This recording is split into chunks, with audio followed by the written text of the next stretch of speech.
Nous étions restés au verset 28, nous reprenons versets 29 et 30.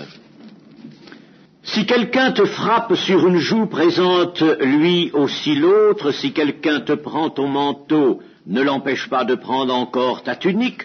Donne à quiconque te demande et ne réclame pas ton bien à celui qui s'en empare. Nous sommes toujours en pleine contradiction. L'Évangile contredit la manière de faire des hommes, la pensée habituelle des hommes pour leur existence, et donc la pensée des hommes, la pensée naturelle, est empreinte d'égoïsme, est empreinte du mal, du péché. Et le Seigneur nous conduit hors du péché, il nous conduit dans la lumière. Si quelqu'un te frappe sur une joue, ou si quelqu'un te demande quelque chose, donne et ne refuse pas. Voilà, en somme, ce que nous pourrions appeler une charité qui ne tient pas compte, soit de l'offense, quand nous recevons un soufflet, n'est-ce pas? Cela signifie quand nous sommes offensés. Si quelqu'un te frappe sur une joue, ça veut dire si quelqu'un t'offense, présente aussi l'autre. Donc c'est une charité qui ne tient pas compte ou bien de l'offense reçue, ou bien du droit à sauvegarder son bien. On veut me prendre ceci, mais c'est à moi, ça, c'est pas à toi. Pourquoi me le prends-tu? N'est-ce pas? Voilà une charité donc qui ne tiendra pas compte de l'offense ou du droit à sauvegarder son bien. Ainsi, la charité enseignée par le Seigneur ne connaît plus les limites ou bien de la riposte, n'est-ce pas, ou bien du droit de posséder, du droit de propriété et du droit de défendre sa propriété. Voilà donc une charité qui outrepasse ces limites-là. La charité divine, par charité nous entendons l'amour de Dieu en exercice, eh bien, elle outrepasse toutes les limites, elle est sans borne, comme l'amour de Dieu dont cette charité est l'expression. Si un disciple de Christ se voit cependant obligé d'opposer un refus à une demande qui lui est faite, ce ne doit pas être par un réflexe de mécontentement ou pour une sauvegarde de ce qu'il possède, mais s'il refuse quelque chose, il faut que ce soit encore par charité. Il est évident, n'est-ce pas, que le Seigneur ne dit pas de satisfaire les demandes exorbitantes, et notamment les demandes qui, une fois satisfaites, entretiendraient chez celui qui demande le péché, l'envie ou toutes sortes d'autres mauvaises choses. N'est-ce pas? Ne dénaturons pas les enseignements du Seigneur Jésus qui sont donnés sous une forme percutante, mais une forme simple. Bien entendu, le Seigneur Jésus ne dit pas de donner ce qui pourrait même être au désavantage et pour le malheur de celui qui exige. Si par exemple on vous demandait, n'est-ce pas, quelqu'un vous demandait un poison, pas que une substance nocive que vous détenez pour un certain usage, elle vous demanderait, et vous auriez la crainte que ce quelqu'un ne s'en serve pour mal faire. Vous n'allez pas le lui donner, bien sûr, n'est-ce pas? Et si vous ne le lui donnez pas, c'est parce que vous usez alors d'une charité éclairée, mais ce n'est pas parce que vous voulez garder à vous votre bien, n'est-ce pas? Voilà ce qu'il y a dans ce principe évangélique. La charité a donc, si vous voulez, je disais tout à l'heure que la charité est sans limite, c'est surtout l'abnégation qui est sans limite. Vous savez ce que veut dire abnégation? C'est le renoncement à soi. Eh bien, cette abnégation est sans limite. Mais on pourrait dire que la charité elle-même est sans limite, mais qu'elle a tout de même des limites. Et quelles sont ces limites? Ces limites, c'est elle qui les fixe elle-même. C'est-à-dire que la charité a pour limite la charité elle-même. N'est-ce pas? Si je m'arrête de donner à quelqu'un, si je refuse à quelqu'un, c'est parce que la charité me commande de refuser à quelqu'un. Il m'est arrivé, par exemple, je vais vous donner un exemple concret, d'avoir des demandes de personnes, même dans l'Église, n'est-ce pas, des demandes d'argent, par exemple, n'est-ce pas, demandes d'argent, bon, excessives, de la part de personnes qui disposaient d'un revenu suffisant pour vivre, mais qui dilapidaient, mais qui se servaient de cet argent en mauvaise part, n'est-ce pas, pour se procurer des plaisirs, pour s'évader même de la vie chrétienne, n'est-ce pas? Eh bien, il est évident qu'à ce moment-là, ces demandes d'argent ne pouvaient pas être satisfaites. Vous voyez, la charité a donc pour limite la charité elle-même. Vous me comprenez, n'est-ce pas, quand je dis cela, la charité elle-même. Voilà, c'est pas ce que le Seigneur nous enseigne. Ne refusez pas quand la charité vous dit ton frère qui te demande quelque chose a vraiment besoin de ce quelque chose. Et s'il te prend quelque chose, il t'emprunte quelque chose, eh bien c'est parce qu'il en a besoin, un besoin réel. Et si tu ne satisfais pas ce besoin, eh bien ton frère va manquer du nécessaire, n'est-ce pas? Alors là, la charité commande de donner et de ne pas refuser. Ce principe évangélique qui consiste à ne pas répondre à l'offense par une autre offense ou par une riposte, n'est-ce pas, et qui consiste aussi à laisser prendre à un autre ce dont il a besoin et qui nous appartient, eh bien dans ce principe, il y a l'abandon du moi. Il y a l'annihilation de tout égoïsme. Abandon du moi. La personne ne regarde pas, le vrai chrétien ne se regarde pas lui-même, ne regarde pas ses intérêts. C'est ce que Paul d'ailleurs nous dira. Ne cherchez pas vos intérêts, mais cherchez l'intérêt des autres. L'abandon du moi, qu'il s'agisse d'une offense reçue, qu'il s'agisse d'un vêtement, qu'il s'agisse de quelque chose qui soit notre propriété. Ces versets nous fournissent donc un principe dont il ne faut pas faire un précepte à prendre à la lettre, n'est-ce pas? Alors là, ce serait retomber dans le pharisaïsme, un précepte qui, par exemple, inviterait tous les violents et tous les voleurs à dépouiller et à maltraiter les malheureux disciples de Christ. C'est un principe qui écarte le sens aigu et égoïste de la personnalité et de la possession et de la propriété. Son application, donc, doit être une chose ressentie par le cœur. Il faut que le cœur du chrétien mette à l'application de ce principe toute sa lumière, tout ce qui l'éclaire intérieurement. Nous pouvons trouver dans le Nouveau Testament 2 exemples, notamment, où l'acceptation, tant d'un côté par le Seigneur Jésus lui-même que d'un autre côté par l'apôtre Paul, l'acceptation n'a pas été complète, n'a même pas été, n'est-ce pas? Voyez, alors, cela nous montre que le principe qui est énoncé ici doit être tempéré par une claire vision des choses, n'est-ce pas, des circonstances. C'est par exemple dans Jean 18, 23, 22.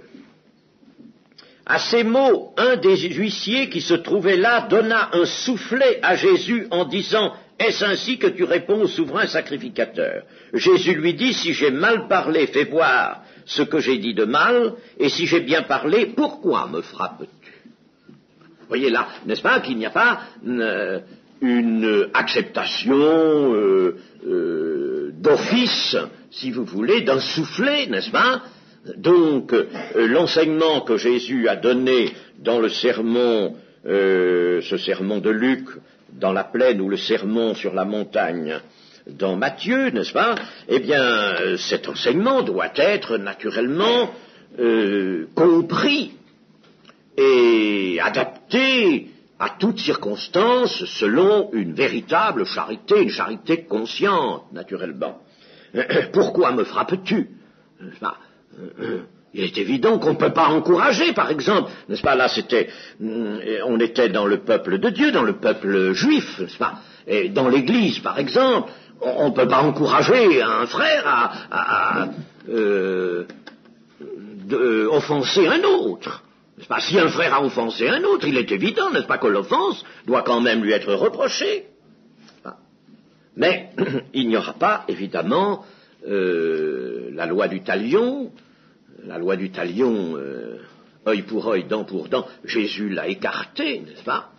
S'il y a une offense, il peut y avoir, n'est-ce pas, une nécessité de redresser l'offenseur, mais il ne faut pas qu'à l'offense réponde une autre offense.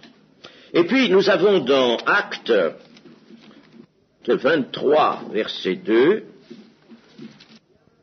le souverain sacrificateur Ananias ordonna à ceux qui étaient près de lui de le frapper sur la bouche, frapper l'apôtre Paul, qui était accusé. Alors Paul lui dit, Dieu te frappera, muraille blanchie, tu es assis pour me juger selon la loi, et tu violes la loi en ordonnant qu'on me frappe. Ceux qui étaient près de lui dirent, tu insultes le souverain sacrificateur de Dieu. Et Paul dit, je ne savais pas, frère, que ce fût le souverain sacrificateur, car il est écrit, tu ne parleras pas mal du chef de ton peuple.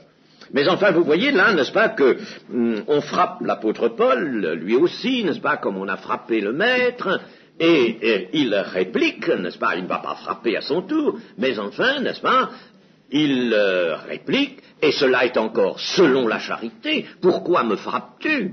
Il y a dans la loi, n'est-ce pas, quelque chose qui t'interdit d'user de cela, n'est-ce pas?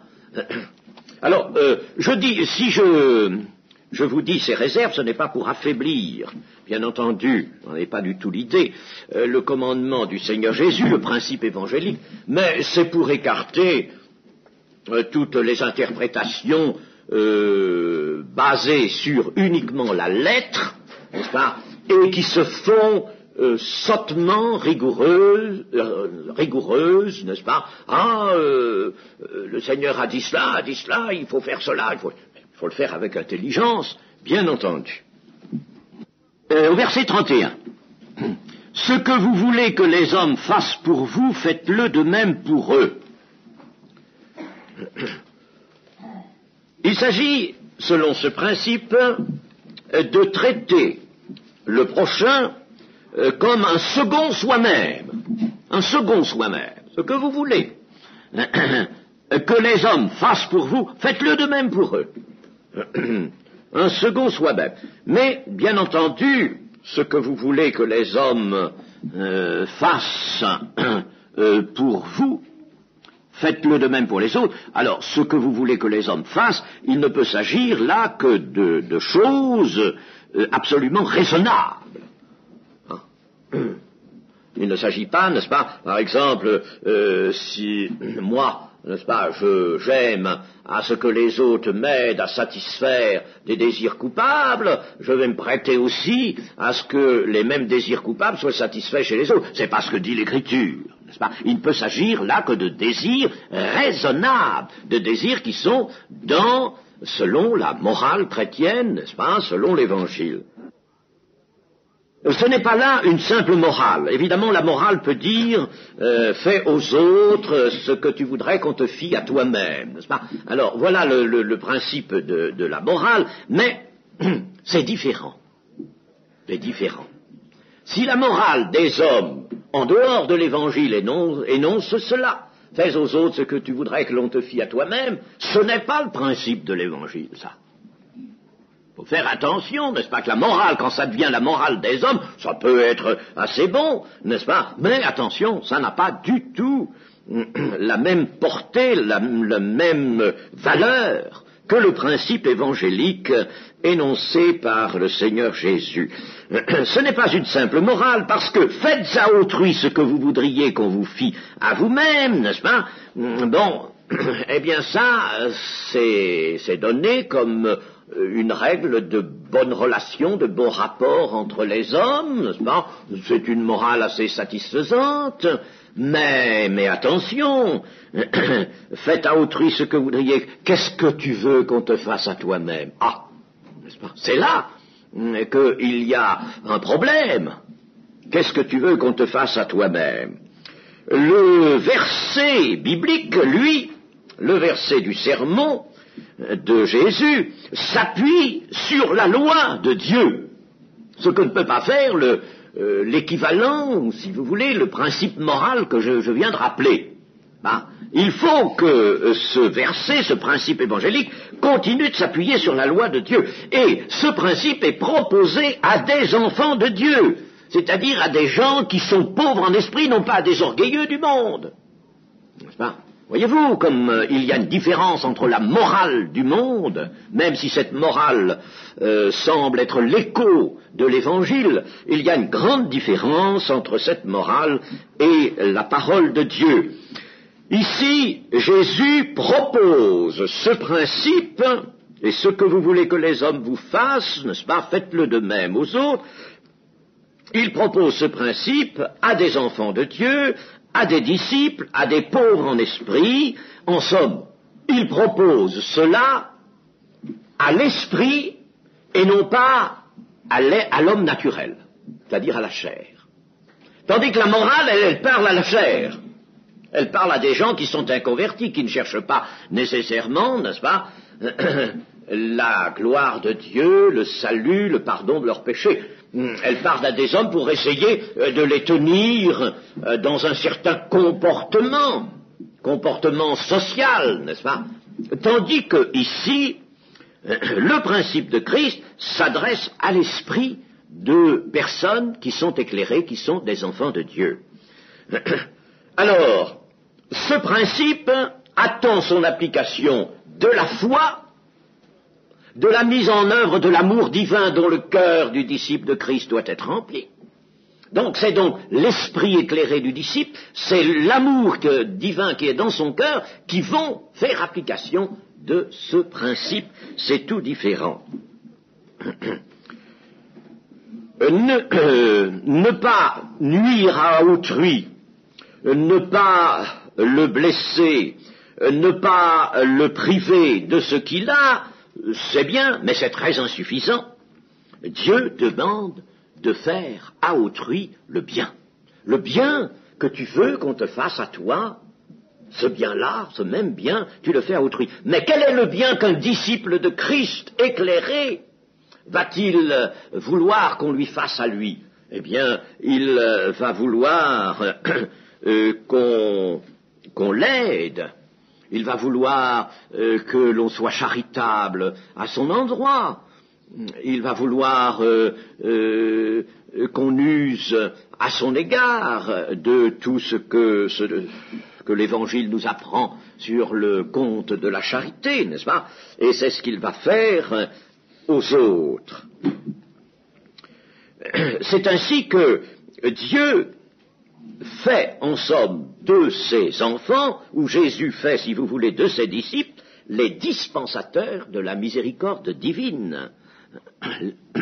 Ce que vous voulez que les hommes fassent pour vous, vous voulez la miséricorde, sous toutes ses formes, sous toutes ses applications, vous voulez cela pour vous. Eh bien, c'est cela qu'il faut faire pour les autres aussi.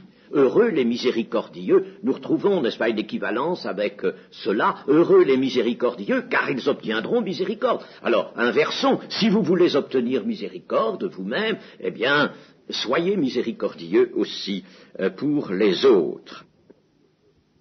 En résumé, nous pouvons dire que la croix nous sauve, mais la croix nous apprend aussi à sauver les autres.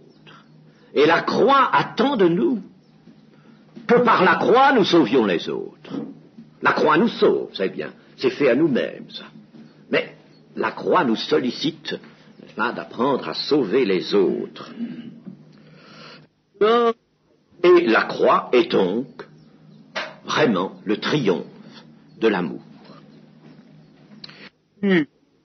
Au verset 32, « Si vous aimez ceux qui vous aiment, quel gré vous en saura-t-on?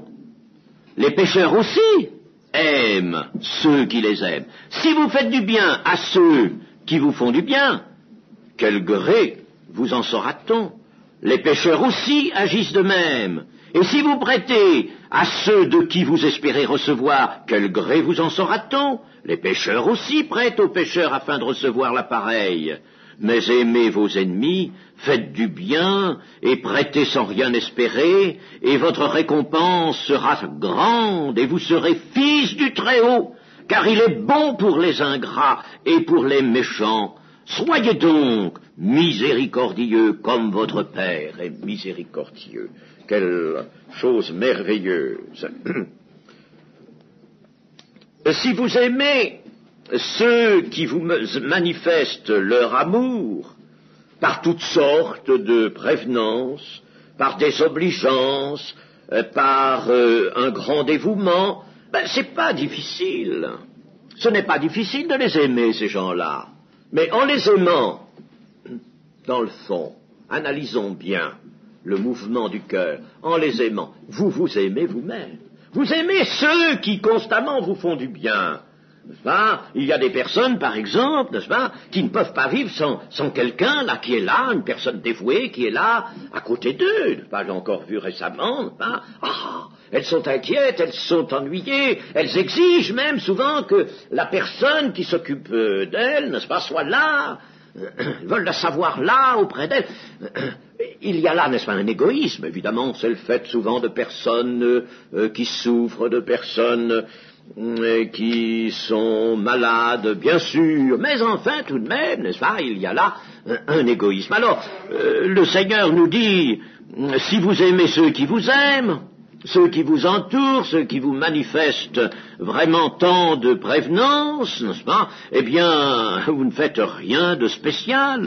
Si vous faites du bien même, vous allez jusqu'à faire du bien à ceux qui vous ont fait du bien, quel gré vous en saura-t-on? Vous rendez la pareille, mais c'est bien faible devant l'Évangile, cela.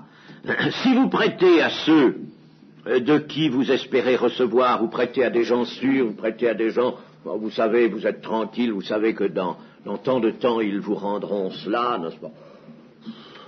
Vous ne faites rien d'extraordinaire, parce que les païens, qui ne sont pas sous l'empire de la loi de Dieu, qui ne sont pas, eux, éclairés par l'Évangile dans leur cœur, les païens en font autant, pour simple raison d'intérêt, ou pour simple raison humaine, n'est-ce pas? Alors, il faut faire tout autre chose que cela. En somme, n'est-ce pas, l'homme naturel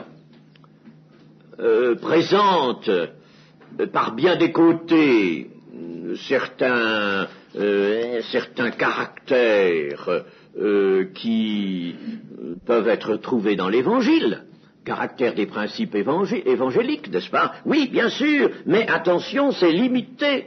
La chair, c'est-à-dire l'homme naturel, aime qu'on la soigne, et les affections de l'homme naturel sont souvent le retour vers ceux qui se montrent eux-mêmes dévoués, utiles, des gens sûrs, n'est-ce pas? On l'a dit quelquefois, on aime prêter à plus riche que soi, n'est-ce pas? Parce qu'on est sûr que ça va revenir.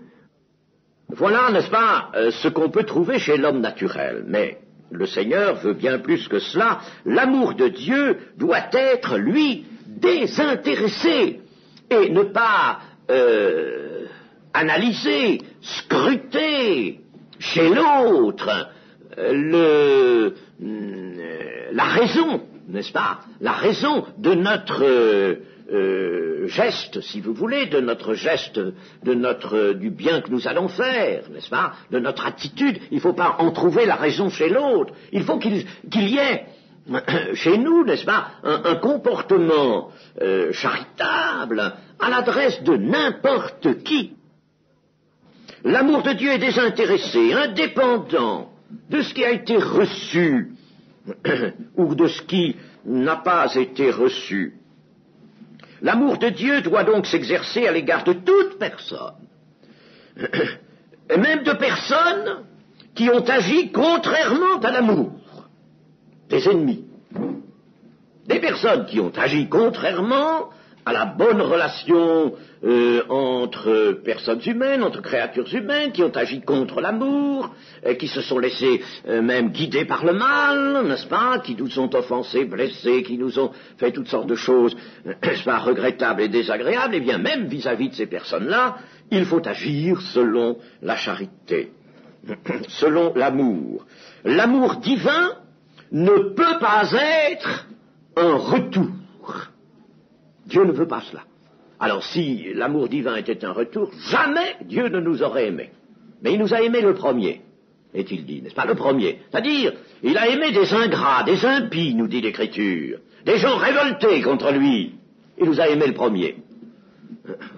Eh bien, donc l'amour divin est un amour qui ne s'exerce pas comme un retour vers celui qui a aimé. Non, l'amour divin est en premier. Dieu nous a aimé le premier, l'amour divin est donc en premier. Et l'amour ne fait pas de calcul.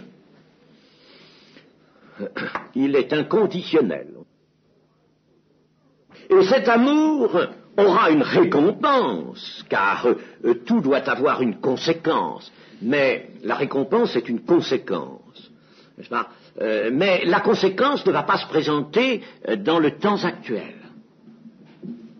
Parce que si la conséquence, si Dieu permettait, n'est-ce pas, que il y a certaines conséquences qui se présentent, mais si la récompense vraiment, n'est-ce pas, de l'amour, d'un comportement qui est selon l'amour de Dieu, inspiré par l'amour de Dieu, si vraiment la récompense se présentait dans ce temps-là, alors, n'est-ce pas, vous savez comment est l'homme, il aurait eu vite fait, lui, d'accrocher les manifestations de son amour, n'est-ce pas, à l'attente de la récompense. Il dirait, oh, je sais que si je fais ça à cette personne, je sais que j'en aurai en retour ceci ou cela. Voyez-vous? Oh, mais Dieu connaît bien le cœur humain.